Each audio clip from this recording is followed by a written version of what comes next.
Hola, Vale, hola. hola. Bueno, a ver, hola a todos, ¿se escucha bien? Sí, creo que se escucha bien. Bueno, ok. Bueno, muy bien.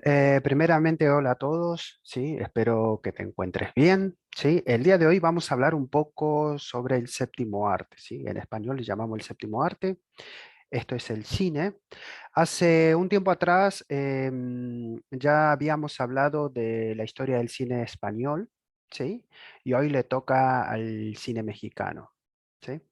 Y a ver, con el tiempo que tenemos no va a alcanzar para ver todo, así que tal vez si alguno que ya tiene, ha leído o ha tenido, no sé, algunas películas que le ha gustado, clásicas o nuevas o ya que tengan, sean antiguas y dicen, bueno, pero no ha nombrado esta y esta, bueno, es el tiempo que estamos muy, muy corto de tiempo y no se puede nombrar todo. Em, la presentación, sí, de hoy tiene que ver con el cine, bueno, ya lo he dicho, la historia del cine mexicano. Y la idea también es que si alguno no conoce, no sabe o solamente cree que, bueno, tal vez alguna de las últimas películas tiene que ver con el cine mexicano, puede entender un poco y saber también un poco más sobre distintos directores, así como ha pasado que en el cine de España, ¿sí? Muchos, creo que la mayoría conoce a Pedro Almodóvar, pero en aquella presentación hemos visto que hay otros directores españoles reconocidos y que tienen muy, muy buena, vamos a decir, muy buena fama, muy buena calidad de dirección o historias, sí, y esto es un poco para abrir un poco más a nuevas, ¿por qué no? Nuevas pelis o después para pasar un buen momento, ¿por qué no recomendarla? ¿Sí? Bueno, bien, la historia del cine mexicano. Primero, ¿sí? Primeros, antes de comenzar, quiero, primero quiero agradecer a mis colegas, ¿sí? De ESPE Club Moscú. Ya que, bueno, ellos saben y sabemos que para realizar una presentación lleva mucho trabajo, tiempo, dedicación, paciencia y también comprensión de los colegas de trabajo en este caso, porque hay algunas veces que estar preparando una presentación, sí, tenemos que concentrar en ciertas cosas y tenemos que, vamos a decir, dejar otras cosas, otras tareas de lado para poder mostrar lo que hoy vamos a ver. Sí, así que a mis colegas, tanto profesores, socios, administradores, sí, quiero reconocer y decirle, bueno, muchas gracias por esto también, sí.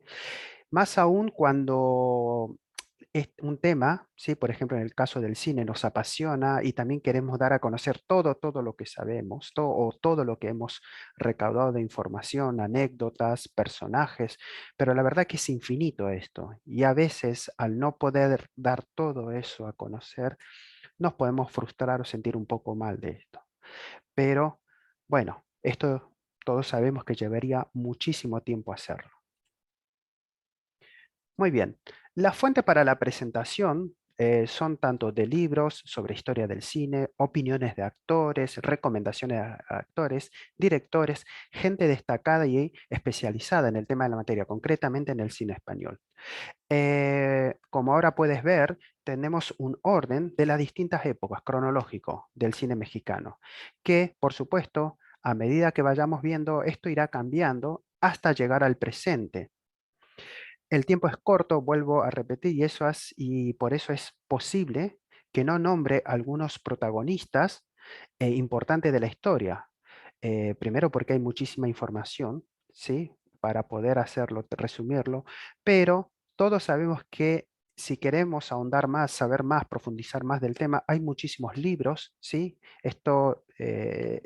Hay muchísimos libros de la historia del cine mexicano y así de otros países, así que recomiendo que si quieres ver más, puedes directamente buscar esta información, ¿sí? Y también, afortunadamente, documentales, sea documentales que muchos de estos documentales relacionados con la historia del cine, o en este caso concretamente el cine mexicano, son gratuitos y están a nuestro alcance en algunas de las páginas o de algunos sitios que conocemos, en este ejemplo de YouTube. ¿sí?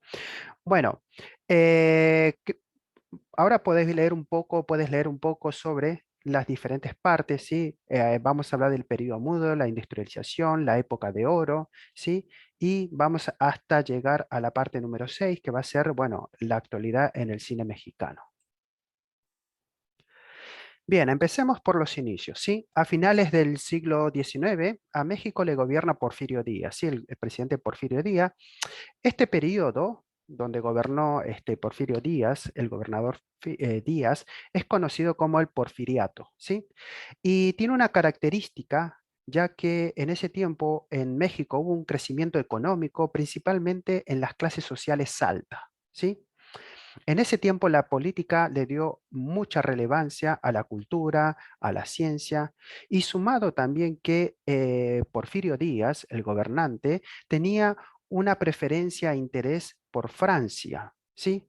Esto hace que en 1896 llegue a la Ciudad de México Gabriel Baire, ¿sí? Es un camarógrafo francés junto con Ferdinand Bernard, otro francés, enviado por los inventores del cinematógrafo, los hermanos Lumière. ¿Sí? Esta parte también tiene mucho en común cuando hemos hablado anteriormente de la historia del cine español también, ya que, bueno, por si alguien no lo sabe, sí, los inventores del cinematógrafo fueron los hermanos Lumière, ¿sí? Em, el objetivo era mostrar, ¿sí? Y esto fue que no solamente fue a España y a México, sino que a distintos países, ¿sí? Poder dar a conocer este nuevo invento y en este caso tocó a México, ¿sí? Esta fue la primera vez que el cinematógrafo llegaba a América. ¿Sí? Hay una historia curiosa también que no voy a tocar muy profundamente, pero el cinematógrafo llegó primeramente en América a México. ¿Y por qué no a Estados Unidos? Porque, bueno, había como un cierto bloqueo de una cierta persona que no quería que esto llegue allá. Bueno, muy bien. Continuamos. El 6 de agosto, el presidente Díaz, junto a su familia, participaron de una función privada. ¿Sí? Esa noche del 6 de agosto, tanto la familia de Porfirio Díaz como miembros de su gabinete presenciaron una función privada en los salones del castillo llamado Chapultepec. ¿Sí? Un poco difícil pronunciarlo. Esta fue la primera proyección, ¿sí? Del cinematógrafo en México. Según dice que todos quedaron maravillados, ¿sí? Por esas imágenes que tenían movimiento. Recordamos que en este caso, ¿sí? Que en este caso no era algo habitual, ¿sí? El éxito tuvo, bueno, una repercusión inmediata y tras esa función que terminó, ¿sí?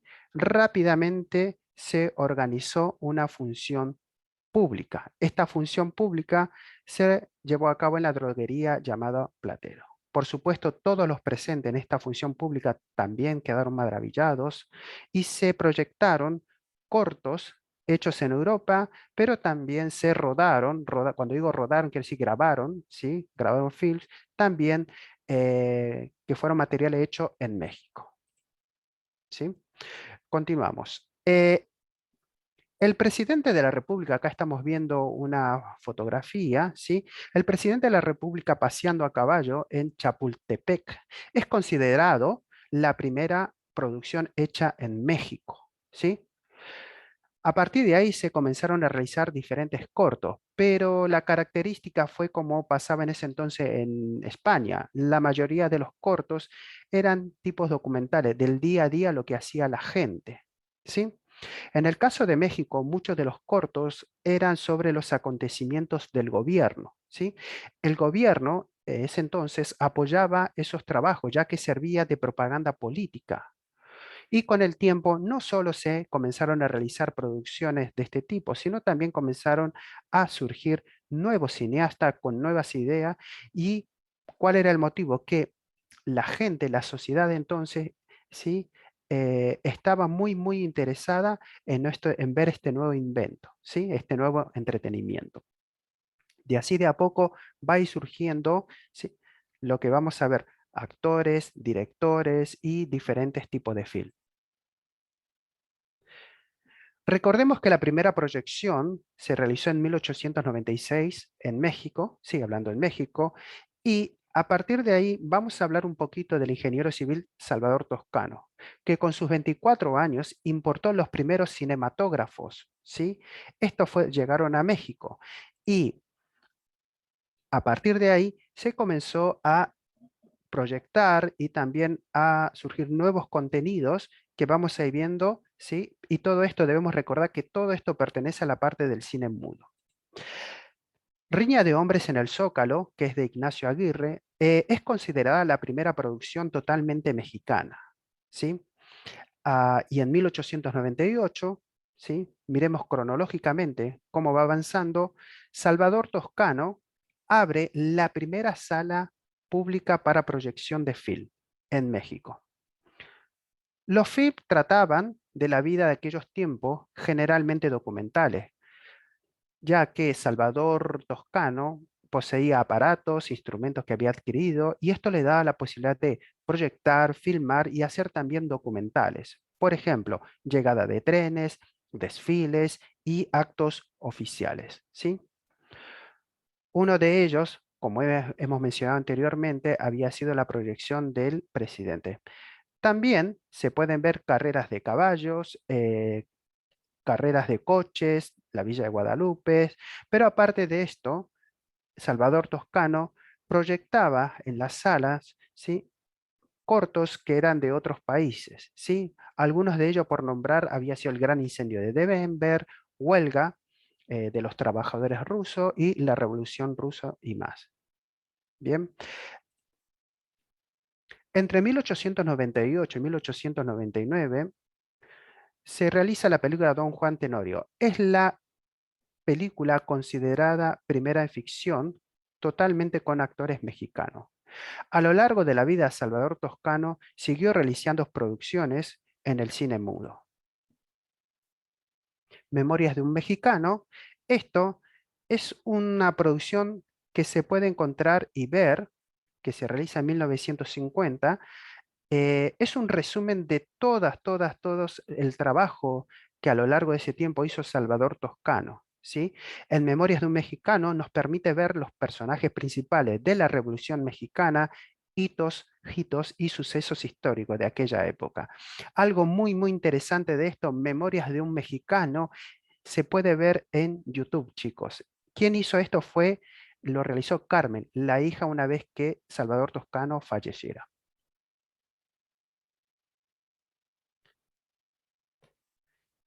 Ya en 1900, en México había más de 20 salas de cine, ¿sí? Después, Fiestas Presidenciales en Mérida, dirigido por Enrique Rosas, es considerada el primer largometraje mexicano, ¿sí? Acá podemos ver una fotografía también sobre Felipe de Jesús Aro, que fue actor y director y dirigió y protagonizó El Grito de Dolores, o también llamado La Independencia de México, de 1907. Ya en 1916, Enrique, junto a su esposa, la actriz Mimi Derba, fundaron Azteca Film. Azteca Film fue la primera productora de cine de México, ¿sí? Ese mismo año realizaron 5 melodramas.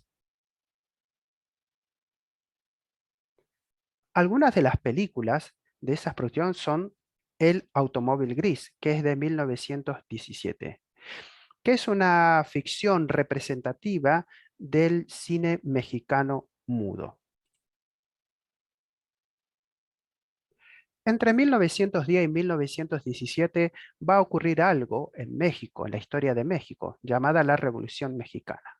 Para 1910, el gobierno de Porfirio Díaz, existe una gran crisis social por el descontento de las clases bajas, y también el general Porfirio Díaz quiere seguir manteniéndose en el poder. Esto causa un rechazo social que dio como resultado la Revolución Mexicana. El conflicto armado se dio entre 1910 y 1917 y las causas fueron de carácter social, político y económico.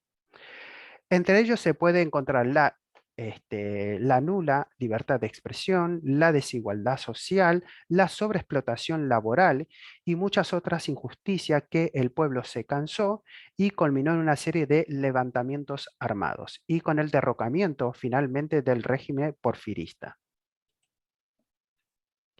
Pero a nosotros lo que nos interesa, ¿qué va a tener que ver la relación entre la Revolución Mexicana y la historia del cine? Bueno, los enfrentamientos que hubo entre el gobierno y los revolucionarios estaban tanto Francisco Madero y Francisco Pancho Villa. Sí, Pancho Villa, bueno, un personaje muy, muy popular internacionalmente. Y en ambos bandos, tanto de la parte del gobierno y también los revolucionarios, se encontraban cineastas y que registraron filmaciones de ambos bandos, de ambos grupos. De alguna forma, esto hacía que nacía, ¿sí?, el antecedente de lo que nosotros vamos a llamar como los noticieros. También estas filmaciones de la revolución inspiraron para el futuro todo lo que vendría a ser como historias de pistoleros y de bandoleros, etcétera. Algo muy interesante también que podemos ver es que parte también de todas estas proyecciones que se hicieron en la Revolución Mexicana, podremos encontrarlo en YouTube, ¿sí? Si buscamos en YouTube documental Los Hombres de la Revolución, vamos a poder ver un documental que habla de esto también con proyecciones de aquella época. Ya en 1917 finaliza la Revolución Mexicana. Al terminar la Revolución Mexicana, vuelve el cine de ficción a México, pero ya aquí había una competencia. La competencia era el cine estadounidense. Y por razones de presupuesto, economía y todo lo que tiene que ver de infraestructura, muchos de los primeros actores mexicanos se trasladaron a trabajar a Estados Unidos. ¿Sí? Aquí podemos ver en la fotografía a Dolores del Río, ¿sí? Es considerada la primera actriz latina en triunfar en México. Esto quiere decir que Dolores del Río en aquellos tiempos era como una estrella de cine popular en Estados Unidos. Aquí podemos ver también algunas fotografías de algunos films que ha realizado y por supuesto hay muchísimo más, ¿sí? Yo, si queréis saber mucho más sobre esto, buscar Dolores del Río. Trabajo, vamos a ver muchísimas películas que ha hecho. No nos olvidemos de Dolores del Río porque más adelante, ¿sí?, en la presentación, ella vuelve a México. Algo muy curioso que me había llamado la atención es en aquel tiempo un cineasta retrató también a México en una historia que va desde la época precolombina hasta el tiempo de la Revolución Mexicana. Su nombre, creo que algunos ya lo conocen, alguno lo conoce ya, es Sergei Einstein, perdón si no lo pronuncio bien. Viajó a México entre 1930 y 1932. En 1931 filmó Que Viva México. La cinta se compone de 4 episodios más un prólogo y un epílogo. Una característica que tiene es que la película no se terminó por problemas financieros, o sea, ha sido una película inconclusa. Pero lo que llama la atención es que el director soviético registró el México desde una mirada que consideran que es extranjera, un México auténtico, los rituales, un México profundo, las luchas, y esto también imágenes impactantes, y todo esto hace que Viva México sea un film inconcluso, pero un film donde se puede ver y comprender un poco más lo que era el México de aquel entonces. Ya para 1931 hay un suceso muy, muy importante en el cine. ¿Por qué? Porque llega el sonido. En 1932 se estrena Santa. Santa es considerada la primera película sonora sincronizada con imágenes mexicana. A partir de ahí, la industria del cine creció fuertemente. Santa es un drama que cuenta la historia de una joven humilde llamada, por supuesto, Santa, es una chica muy bella que vive felizmente con su familia en un pequeño poblado.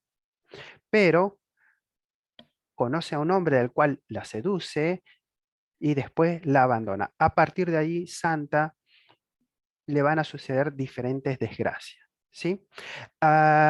Desde entonces comenzaron a surgir directores nuevos, estudios, actores creativos y protagonizaron también de una forma muy, muy fuerte que hicieron que el cine mexicano comience a crecer.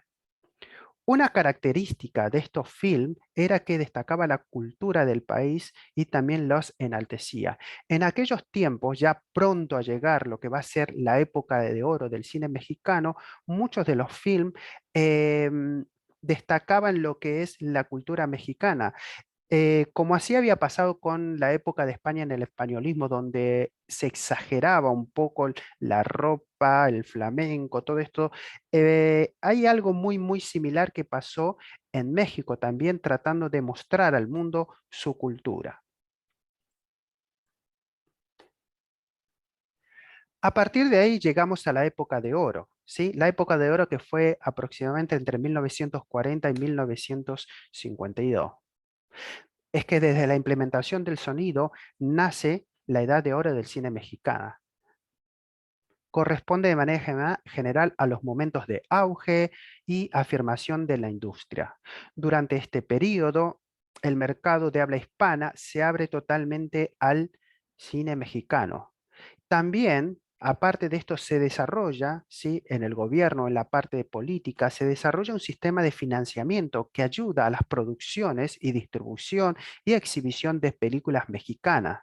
Y las ganancias que se obtenían de los filmes se volvía a reinvertir en la industria del cine. Las estrellas de México comienzan a tener una popularidad internacional, principalmente en los países de habla hispana. ¿Sí?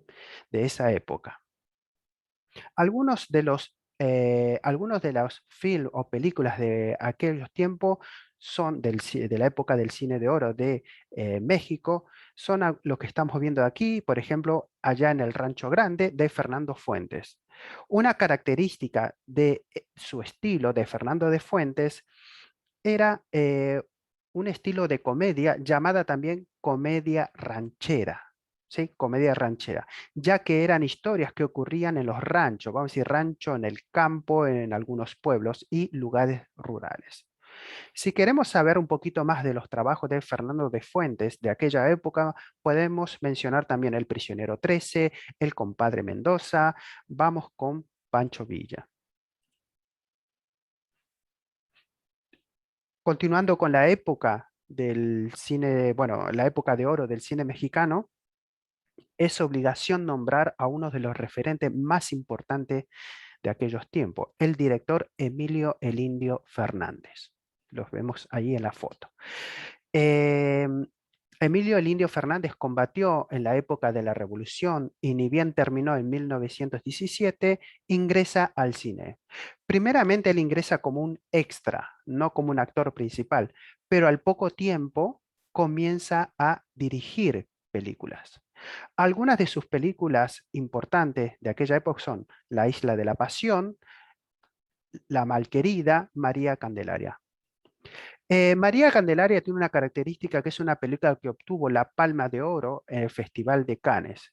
En sus películas, que es una característica en este caso de Emilio El Indio Fernández, mostraba generalmente la preocupación que él tenía por las causas indígenas que sucedían en México. ¿Sí? Y con las películas Enamorada o Polerina, Emilio Fernández en aquella época se consagra y se consolida en la industria del cine mexicano. Afortunadamente existe muchísimo material de la época de oro del cine mexicano, pero no por esto podemos, yo también quería dar a conocer a algunos de los protagonistas, en este caso no solamente directores y películas, sino algunos actores que estamos viendo aquí, ¿sí? Em, ¿Qué es lo que pasa? En ese tiempo de la época del cine de oro mexicano, comienza una estrategia del cine, ¿sí? Para promocionar, aparte de las películas, centrarse en los actores y actrices principales. Al día de hoy, María Félix y Pedro Infante son referentes del cine mexicano de aquella época, pero no por esto podemos dejar de nombrar a Blanca Esteba Pavón, Jorge Negrete, Dolores del Río, ¿sí? Que anteriormente había estado en Estados Unidos y había, vamos a decir, triunfado allá, siendo la primera actriz latinoamericana, pero como había pasado esto del boom del cine mexicano de la época de oro, decidió regresar.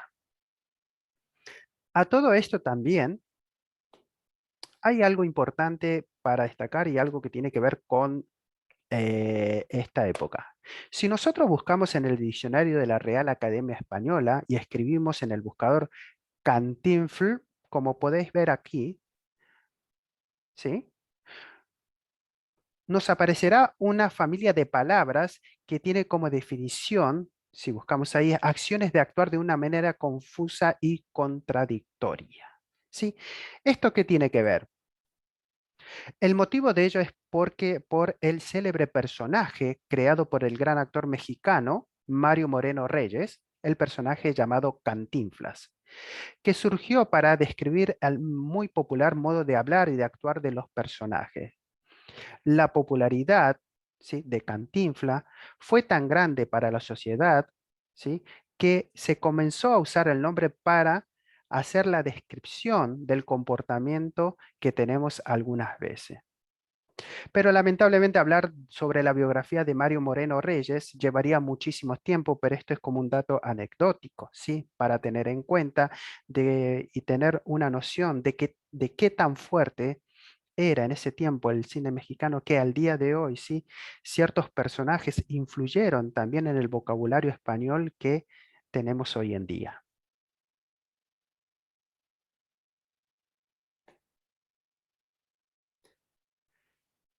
El cine mexicano en ese tiempo era tan popular que también, ¿sí?, llegó al punto de que artistas internacionales, directores internacionales, ¿sí?, fueron a México para trabajar, ¿sí? Es el caso de Luis Buñuel, que después de su éxito, Un perro andaluz comenzó a ser reconocido, pero su consolidación llegaría a México con su trabajo Los Olvidados de 1950, que trataba la historia de jóvenes en zonas marginales.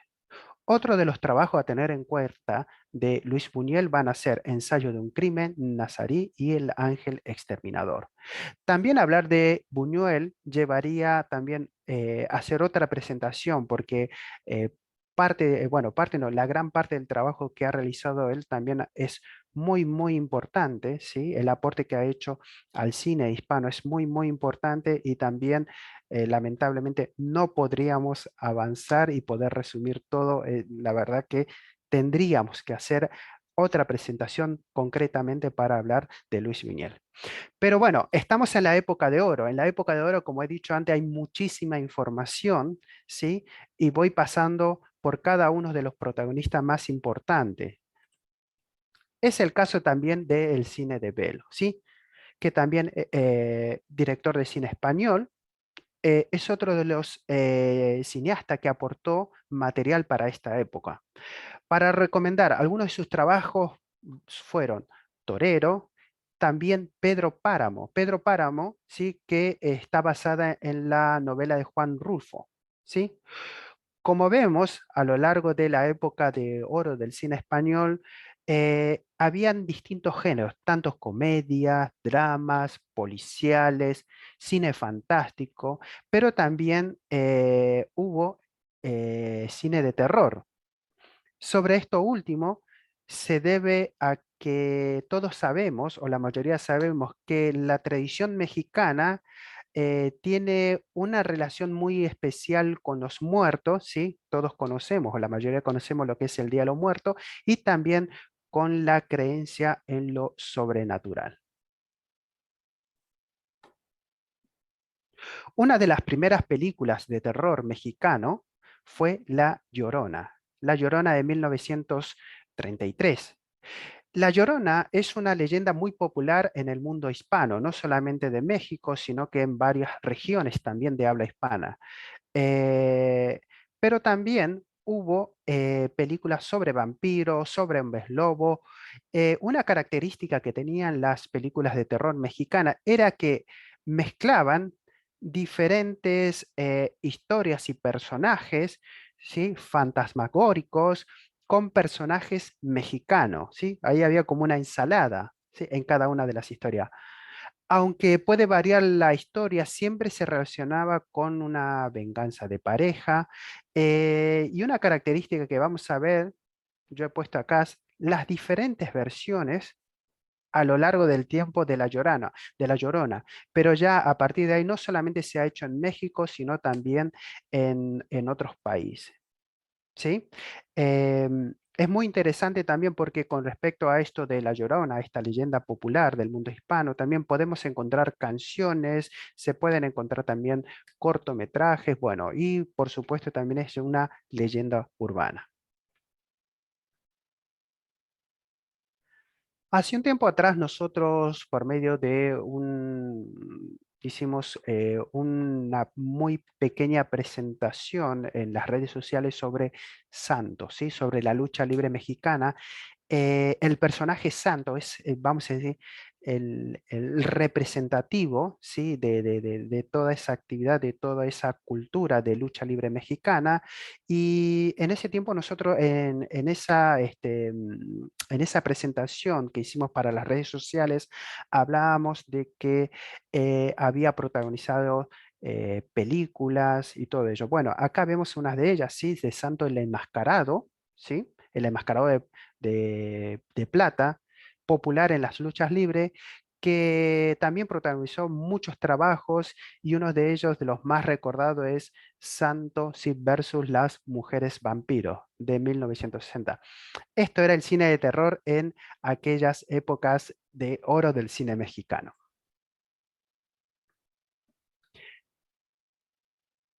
A principios ya de 1950, ¿sí? Y finales también de 1950, la industria del cine mexicano comienza a decaer, ¿sí? El cine que se había destacado anteriormente en la época de oro comienza a decaer, no había nada nuevo y aparte hay una nueva competencia, la televisión. La televisión llega a México, ¿sí? Y por ende la sociedad se interesa mucho más, ¿sí? En esta caja que poder ir nuevamente a las salas de cine. Finalmente, la época de oro llega a su fin cuando el ídolo de aquel entonces, Pedro Infante, fallece en un accidente bueno, aéreo en 1957. Sumado a esto, como he dicho antes, la introducción de la televisión se convirtió en una competencia directa que influyó en el curso del cine mexicano y en la formación de los espectadores de modo determinante. Por este motivo, ¿qué es lo que sucede? Comienza a haber recorte presupuestario, ¿sí? Ya no hay la inversión como antes en el cine mexicano. Y esto hace que la calidad de las películas sean mucho menor de las que eran antes. A pesar de la disminución de la producción, la década de los 60, el cine de terror tuvo su apogeo, gracias a un genio llamado Enrique Taboada. Mientras que también Luis Buñuel prolongó, sí, esa fama que tenía con sus obras maestras. Solamente en esa época donde hubo un decaimiento del cine mexicano, muy pocos directores podían lograr continuar haciendo buenos éxitos, pero la mayoría de la calidad del cine mexicano había decaído. Ya en los 80, el cine mexicano cae en un pozo donde las producciones más importantes, donde no había producciones muy importantes. Aparte, en la década de los 80, en México sucede algo, una desgracia que afectó a todo el país, el gran terremoto de 1985.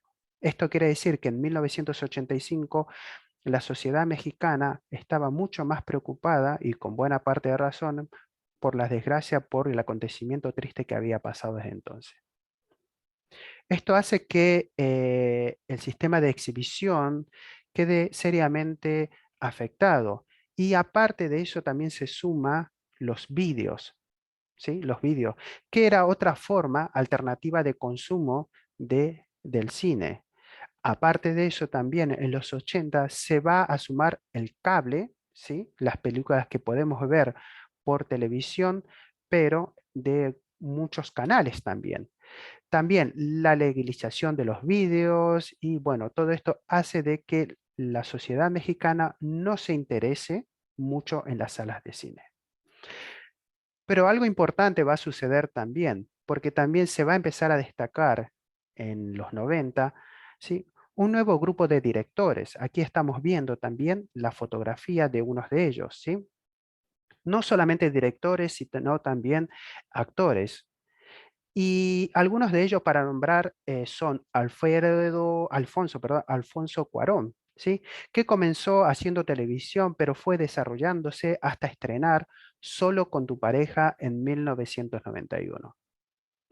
Una característica de Alfonso Cuarón es que con este film no tuvo un gran éxito en México, ¿sí? Pero gracias a este film se les abrió la puerta de manera internacional, ¿sí? Concretamente en Estados Unidos. Y esto va a hacer que el director Cuarón pueda dirigir películas como La Princesita y Grandes Esperanzas. Nuevamente después vuelve a México y trabaja en la película también Y tu mamá también, que bueno, tiene también un reconocimiento en el mundo hispano. Otro de los cineastas de aquella época es Guillermo del Toro. Guillermo del Toro, con su primera película Cronos, que es una mezcla de ficción y drama, es la última que filmó en México, que por problemas de poco interés que también tuvo esta película Cronos en México, sumado también a un problema familiar relacionado con el secuestro de su padre, obligan a Guillermo del Toro a trasladarse y vivir en Estados Unidos y España. Alfonso Arau se reinventa, era un director ya muy reconocido desde entonces, pero se vuelve a reinventar y en 1992 estrena Como agua para chocolate. Como agua para chocolate es un libro de la escritora Laura Esquivel, su esposa. También a Alfonso Arau el trabajo hecho les abre las puertas también para dirigir en Estados Unidos los films Un paseo por las nubes y con Anthony Hopkins, ¿sí? Hablando de los resurgimientos de nuevos directores y también de nuevos actores, yo no puedo dejar de nombrar a Carlos Volado también. Es otro director destacado de los 90, que aquí con su film Bajo California, El límite de tiempo, tuvo una muy buena repercusión. Otros de ellos también es Carlos Carrera, que debuta con La mujer de Benjamín y logró un mayor reconocimiento con el film El crimen de Padre Amado.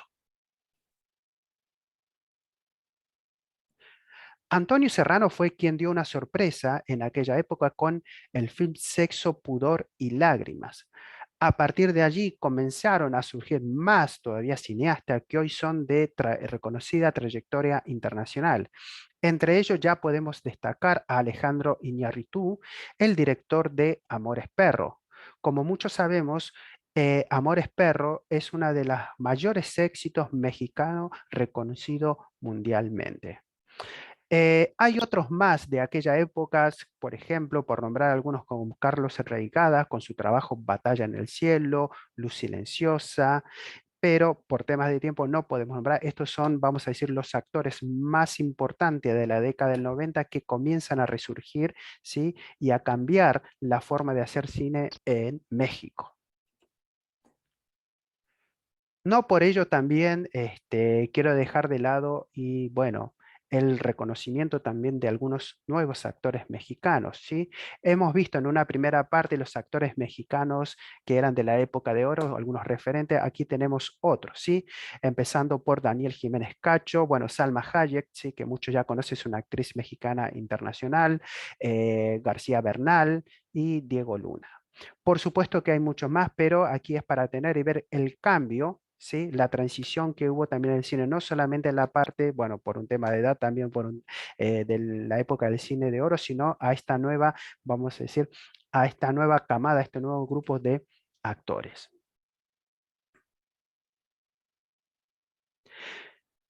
Ya llegando un poquito más al presente, quisiera destacar un poco sobre las nuevas promesas que actualmente tiene el cine mexicano. Uno de ellos es el director Michel Franco, que ha ganado numerosos premios con dos de su trabajo. Uno de ellos es con Las Hijas de Abril, ¿sí? De 2017, y la otra es Nuevo Orden. Eh, Actualmente el cine mexicano está realizando, sí, muy buenas producciones de muy buena calidad. Vamos a decir que goza de buena salud, ¿sí? Gracias principalmente a sus directores y también a sus actores.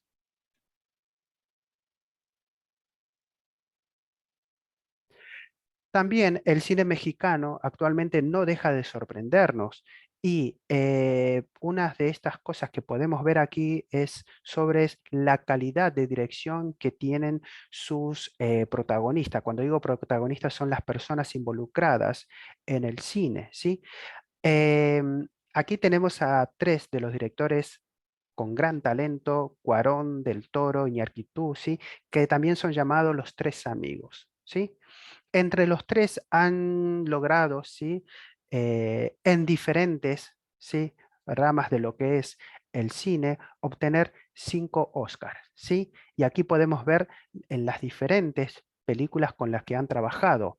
Gravedad, La forma del agua, Birma y El Renacimiento, ¿sí? Y por último, por supuesto, Roma, para destacar Roma, ¿sí?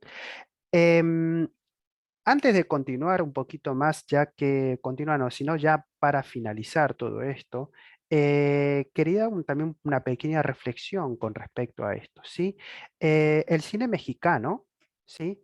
Ha pasado de lo político en sus comienzos a parte surrealista, ha pasado por una etapa de crisis también y luego se ha vuelto a reinventar.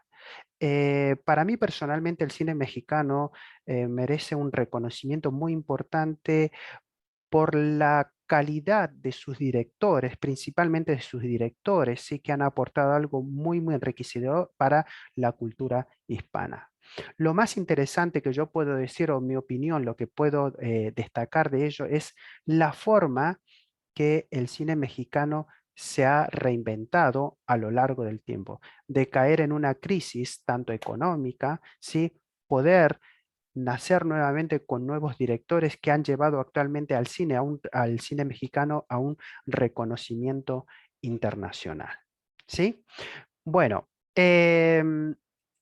imagino que habrá sido un poco así, muy compacto todo esto y vosotros por ahí podéis decir, Pedro, qué tanta información o qué resumen tan compacto. El tema está de que hablar mucho más de cada uno, por ejemplo, he hablado un poquito de, bueno, de Cantinflas, hablar de él llevaría también otra presentación y hablar de otros protagonistas, María Félix también, el reconocimiento que ha tenido a nivel internacional y dentro del aporte que ha hecho al mundo hispano es muy amplio y no me gustaría que en una presentación solamente destacar a uno de ellos. La verdad que afortunadamente existe mucha información sobre la biografía de ellos y películas que nos pueden maravillar. Pero eh, hay una sorpresita más y esto quiero compartir con cada uno de vosotros que ha estado hasta ahora, esta hora de la presentación, ¿sí? Pero estas sorpresitas, sí, se las quiero dar, sí, primeramente eh, a todos los que han estado aquí y para que puedan tener, sí, un pequeño resumen de lo que... Ya para terminar, chicos, aquí creo que estoy mostrando y ahora comparto con todos un PDF donde hay un pequeño resumen de lo que hemos visto hoy, ¿sí? Desde Salvador Toscano, algunas de las películas de aquel entonces. Vamos a ver un poco también que pueden ver también algunas muchos por YouTube, también el enlace para que podáis ver aquí ciertos cortos de aquella época. también lo que hemos hablado del director ruso, de su documental o su película inconclusa también, que luego se editó, que fue editada, pero no por él, ¿sí? También la primera película sonora, Santa, que también muchos de los materiales que vamos a poder, que bueno, que vais a poder ver aquí, se puede encontrar en internet. Y lo fantástico que también es gratuito, chicos. Así que es un resumen de lo que nosotros hoy hemos visto en esta reunión, ¿sí? Y también quería compartir, la idea es que si a algunos les interesa el nuevo cine mexicano, para empezar y saber un poco más, poder ver algunas de estas películas. Aquí tenemos el trabajo también de Cuarón, del Toro, lo que hemos hablado el día de hoy, chicos, ¿sí? Así que, bueno, espero que disfruten muchísimo. De eso se va a tratar, se trata el PDF que acabo de enviar. Y por supuesto, por último, agradecer a todos por haberse quedado y que tengamos una muy, muy buena semana a todos. Gracias por estar nuevamente y seguramente nos volvemos a ver dentro de 2 semanas con una nueva presentación que en este caso será relacionado con la literatura. ¿Sí? Así que muchísimas gracias a todos nuevamente y nos vemos la próxima, dentro de 2 semanas, no la próxima, dentro de 2 semanas. Adiós, adiós.